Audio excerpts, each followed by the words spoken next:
I was more bothered when Beans chose to go with Jay. That one hurt because I'd done a lot and prepared. I chose State Property over Rockware, and I wanted to just roll out with State Property.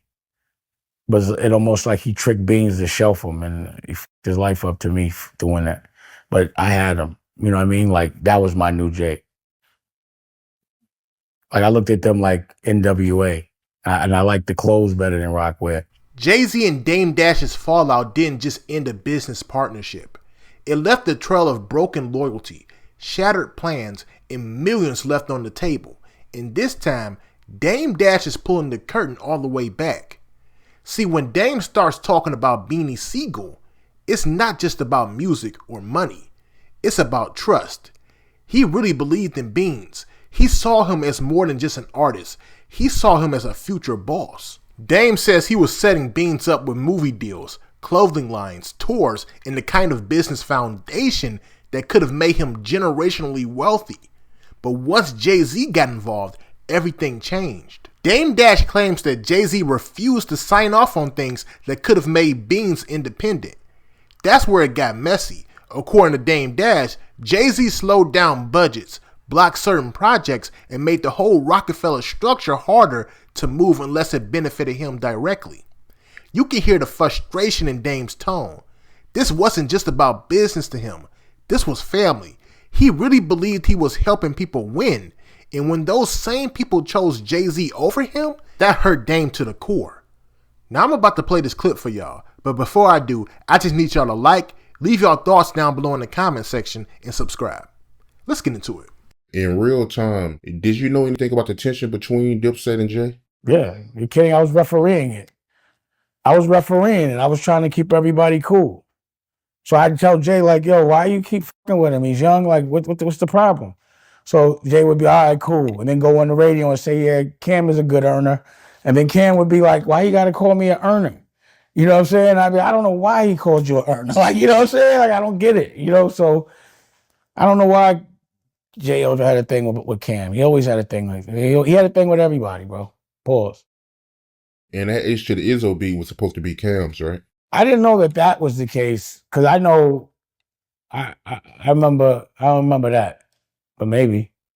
I don't see Kanye. Kanye wasn't just giving shit, like the beats that Cam got, like, oh boy, he took that shit. It wasn't like it was given to him. It was just like, oh, this is here, I'm taking this. And I wasn't even mad at it because it was acting funny. You know, I produced Kanye's first record that was on the radio. We Are the Champions on my album, The Dream Team. So I produced that with Kanye. And the reason why he got that beat was because I gave it the sample to Just Blaze to flip, and he was disrespecting me and just ignoring me. And Kanye was like, I'll do it. And then when he did it, I said, because you did it, jump on it. Pause. And then Cam jumped on it and you know, fucking Beanie. It was dope. I think young Chris. What was the deal with Kanye? Like, why wasn't anybody supporting him as a rapper outside of you? Because he, you know, like, we looked at him, like, I never looked at Kanye as a rapper. And Kanye always looked at himself, which is not a bad thing, but, you know, he always thought he was bigger than everyone else thought he was until he got there. So no one really took him serious as a rapper.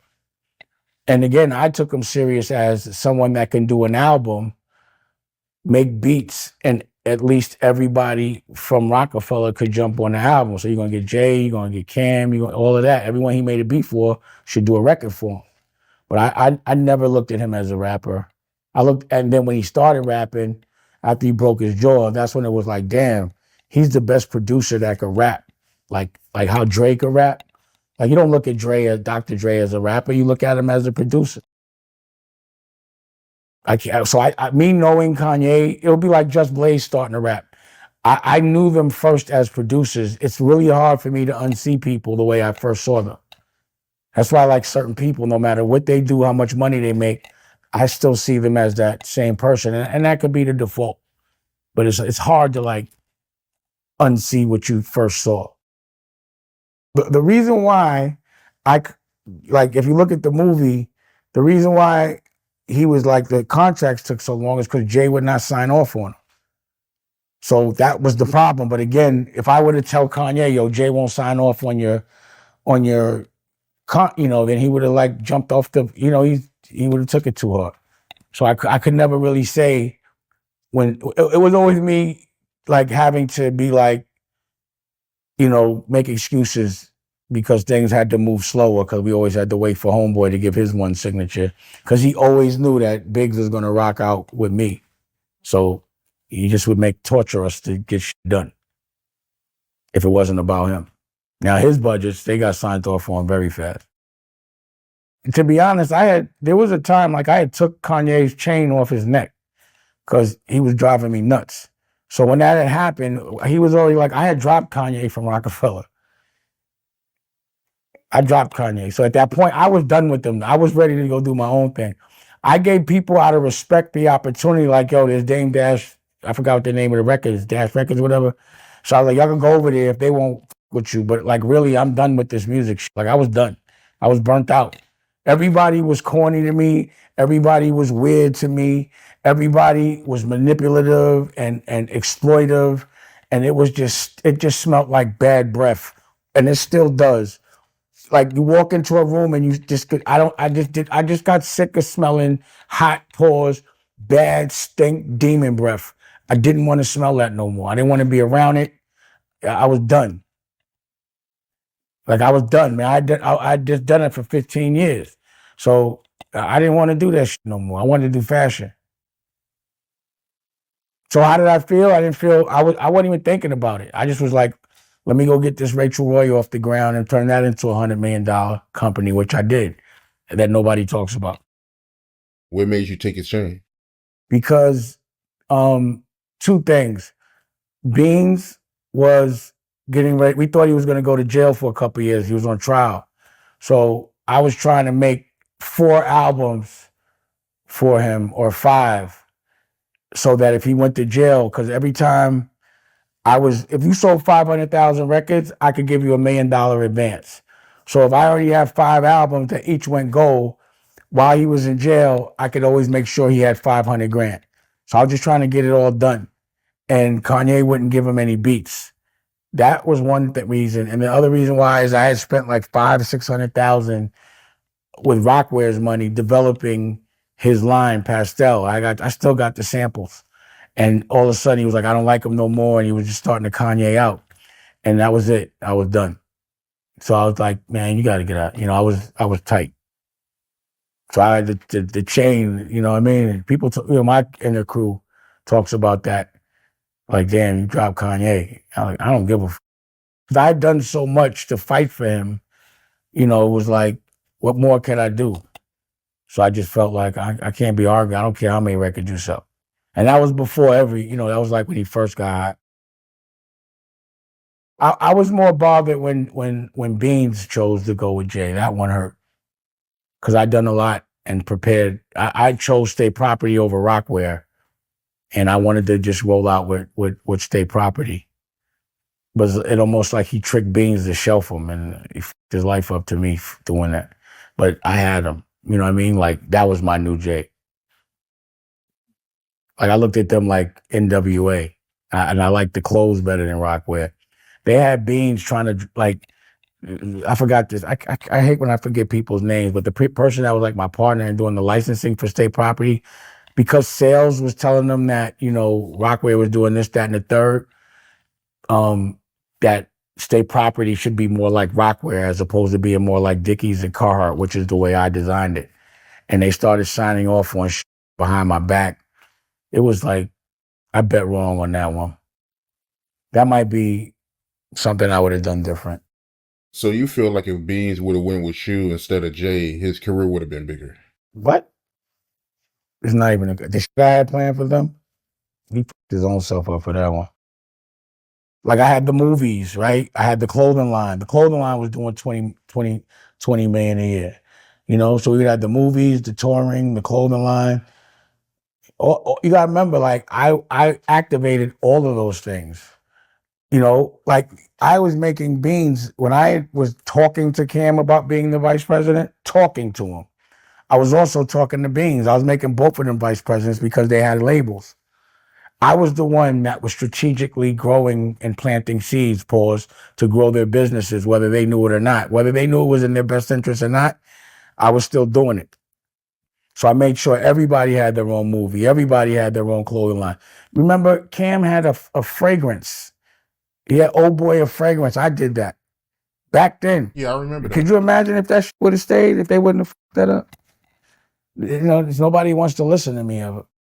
Jay-Z and Dame Dash will forever be one of hip-hop's most complicated relationships. You can't talk about the rise of Rockefeller Records without both of their names being mentioned side by side.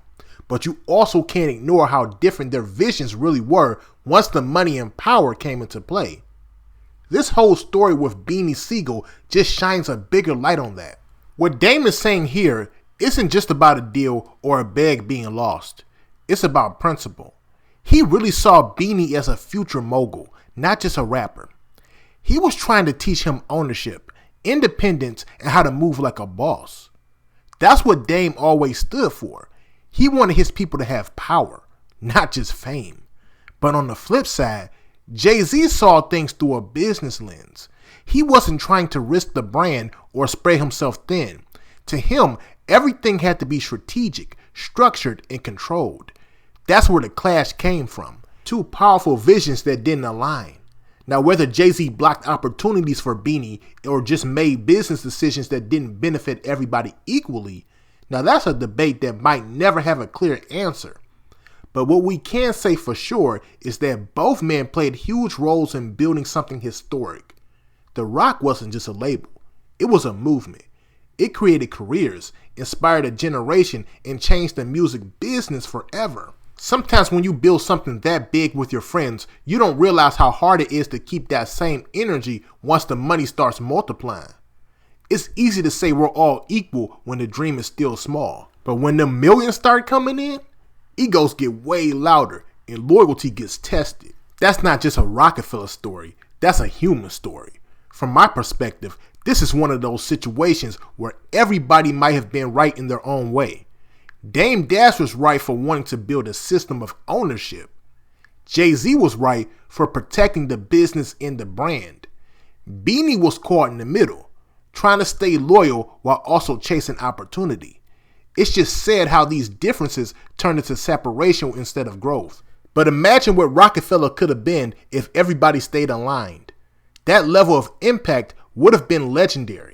So if you take anything from this, it's that communication and understanding are worth way more than money when you're building something big. Because once pride gets in the way, everything else starts to crumble. Jay-Z and Dame Dash both taught us that in real time. So let me ask y'all this. Do you think that The Roc could have survived if Jay-Z and Dame Dash had better communication? Or was it always meant to fall apart once the money came in? And was Jay-Z protecting the business or protecting himself when it came to Beanie Sigel's career? Let me know y'all thoughts on this down below in the comment section. And make sure you like and subscribe. Peace.